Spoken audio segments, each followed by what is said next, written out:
दोस्तों जीवन में लक्ष्य का होना बहुत ही ज़रूरी होता है। अगर आपके जीवन में कोई टारगेट नहीं है तो आपकी जो ज़िंदगी है वो उस नाव की तरह है जिस पर कोई पतवार कोई नाविक नहीं है। सफलता पाने के लिए आप इन स्टेप्स को फॉलो करें। सफलता आपको ज़रूर मिलेगी। सबसे पहली बात, खुद को मोटिवेट रखें। अपने लक्ष्य को जब तक हासिल न कर लें तब तक कोई भी नकारात्मक बात आपके मन में नहीं आना चाहिए। दोस्त बहुत अधिक ना हो तो ही बेहतर है। रोज़ाना कुछ नया सीखें। हार बिल्कुल ना मानें। जल्दी सोएं और जल्दी उठें। याद रखिए, सपना एक देखोगे, मुश्किलें हज़ार आएंगी, लेकिन वो मंज़र बड़ा खूबसूरत होगा जब कामयाबी शोर मचाएगी। शुरू करते हैं आज के दैनिक रोजगार समाचार। तारीख है आज की 10 मई और दिन सोमवार का है। प्रदेश में बढ़ते संक्रमण के चलते तकनीकी पाठ्यक्रमों में प्रवेश के लिए 15 जून को प्रस्तावित यूपीसीईटी को स्थगित कर दिया गया है। छात्र अब 31 मई तक आवेदन कर सकेंगे। प्रवेश परीक्षा की तारीख बाद में डिक्लेयर की जाएगी। और बात करेंगे यूपी टीईटी के बारे में, तो यूपी टीईटी 2020 भी टलेगी। शिक्षक पात्रता परीक्षा 2020 भी स्थगित की जाएगी। परीक्षा नियामक प्राधिकारी सचिव अनिल भूषण चतुर्वेदी ने स्थगन का प्रस्ताव शासन को भेज दिया है। और कोविड संक्रमण ने उत्तर प्रदेश लोक सेवा आयोग, उच्च शिक्षा निदेशालय और शासन में कई अफसरों और कर्मचारियों को भी अपनी चपेट में ले लिया है। ऐसे में शिक्षक भर्ती के चयनित अभ्यर्थियों की नियुक्ति भी फंस गई है। अभ्यर्थी अब अफसरों और कर्मचारियों के स्वस्थ होने का इंतजार कर रहे हैं ताकि औपचारिकताएं पूरी हों और काउंसलिंग की प्रक्रिया पूरी कराकर नियुक्ति पत्र जारी किए जा सकें। आपको बता दें कि यूपीपीएससी ने एलटी ग्रेड शिक्षक भर्ती के तहत सामाजिक विज्ञान पुरुष वर्ग में 747 और महिला वर्ग में 797, हिंदी पुरुष वर्ग में 418 और महिला वर्ग में 540 चयनित अभ्यर्थियों की फाइलें फरवरी की शुरुआत में ही माध्यमिक शिक्षा निदेशालय को भेजी थी। फाइल मिलने के बाद निदेशालय को काउंसलिंग शुरू करानी थी, लेकिन निदेशालय ने आयोग से चयनित अभ्यर्थियों के विवरण से संबंधित सॉफ्ट कॉपी मांग ली। आयोग ने सॉफ्ट कॉपी भी उपलब्ध करा दी, लेकिन सॉफ्ट कॉपी में थोड़ी कमी रह गई थी और अब ये जो सॉफ्ट कॉपी थी वो अब उपलब्ध नहीं करवा पाया है यूपीपीएससी, क्योंकि कहा यह जा रहा है कि जो स्टाफ ये काम कर रहा था वो कोरोना से संक्रमित हो गया है। इसी तरह प्रदेश के राजकीय महाविद्यालयों में प्रवक्ता के पदों पर चयनित अभ्यर्थियों की नियुक्ति प्रक्रिया भी अटकी हुई है। लोक सेवा आयोग ने अलग अलग समय में विभिन्न विषयों में प्रवक्ता के 712 पदों पर चयन परिणाम जारी किया था। पूर्व में चयनित अभ्यर्थियों की काउंसलिंग ऑफलाइन मोड में आयोजित की जाती थी, लेकिन इस बार शासन ने ऑनलाइन मोड में काउंसलिंग कराने का निर्णय लिया। इसके लिए एनआईसी लखनऊ से नया सॉफ्टवेयर बनवाया गया था। काउंसलिंग उच्च शिक्षा निदेशालय के माध्यम से होनी है, लेकिन इसी बीच उच्च शिक्षा निदेशालय के कुछ अधिकारी और कर्मचारी कोरोना से संक्रमित हो गए हैं और शासन स्तर पर भी कई अफसर संक्रमित हो गए। ऐसे में प्रक्रिया बीच में ही फंस गई है। तो फिलहाल अभी जो परीक्षाएं मई में होनी थी वो स्थगित हो रही हैं। जून की परीक्षाएं भी लाइक सीईटी वगैरह स्थगित हो रही हैं। हालांकि अभ्यर्थी इंतजार कर रहे हैं कि कब यूपीपीएससी पीसीएस 2021 के स्थगन की बात करेगा और कब इसका नोटिफिकेशन जारी होगा, क्योंकि स्थितियां बिल्कुल इस लायक नहीं है कि ऐसी परीक्षाएं अभी आयोजित हो पाएंगी। एपीएस के 250 पदों पर भर्ती अटकी हुई है। 8 साल से नई भर्ती शुरू नहीं कर सका आयोग।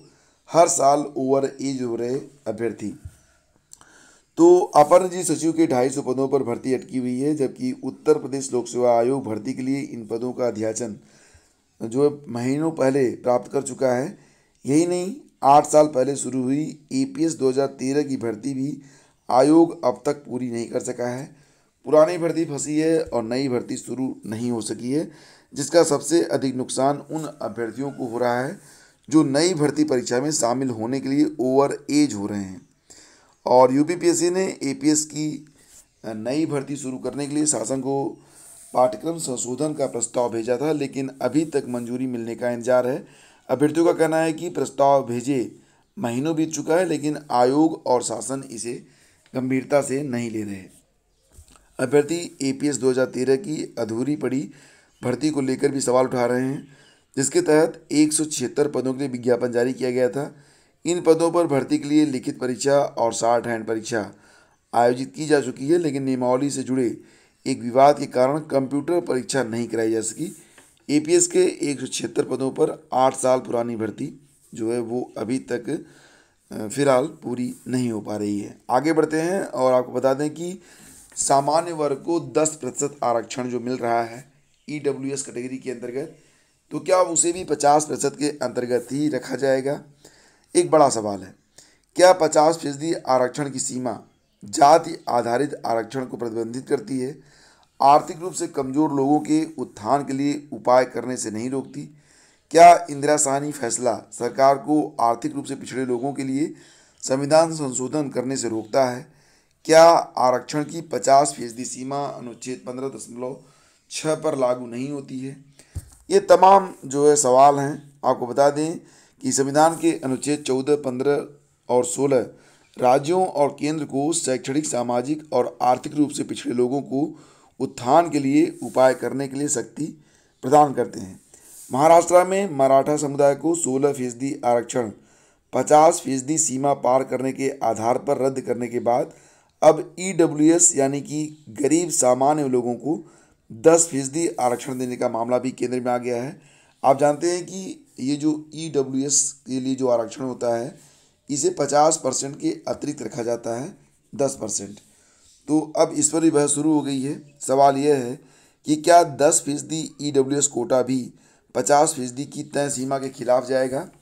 इस पर बहस हो रही है। जल्द ही यह मामला 5 जजों की संविधान पीठ के समक्ष विचार के लिए रखा जाएगा।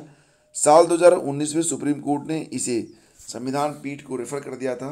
बड़ी बेंच को रेफर करते समय कोर्ट ने टिप्पणी की थी कि संभवतः सामान्य वर्ग के गरीब लोगों को दिया जाने वाला यह कोटा 16% मराठा कोटा से अलग हो सकता है और इस आरक्षण को भी 50% की तय सीमा से आगे जाने के आधार पर चुनौती दी गई थी। तो दोस्तों ये थी आज की सारी अपडेट्स और thank you so much for watching the video. अगर वीडियो आपको पसंद आता है तो इसे लाइक और शेयर कर दें। घरों में रहें, सुरक्षित रहें, लगातार स्टडी करते रहें। करंट अफेयर का आज का वीडियो काफ़ी शानदार है, उसको आप लोग एक बार ज़रूर देखें और अपनी राय से हमें अवगत कराएं। सबसे पहले आपको 10 प्रश्न दिए गए हैं 10 MCQs जो कि स्टैटिक जीके पर आधारित हैं, ठीक है। उसके बाद कल के प्रश्नों का रिवीजन होगा, आज के प्रश्न हैं और आज की क्विज है। काफ़ी शानदार वीडियो, एक वीडियो से ही आपकी काफ़ी तैयारी हो जाएगी और यही सीरीज अब आने वाले सीरीज में यानी कि वीडियो की जो श्रृंखला चलेगी करंट अफेयर की उसमें जारी रहेगी। तो अगर आपने आज का वीडियो वॉच नहीं किया है तो प्लीज़ वॉच कर लीजिएगा और अपनी राय से हमें अवगत जरूर करा दीजिएगा। शीघ्र ही मिलते हैं एक नए वीडियो में, तब तक के लिए आज्ञा दीजिए। नमस्कार, जय हिंद।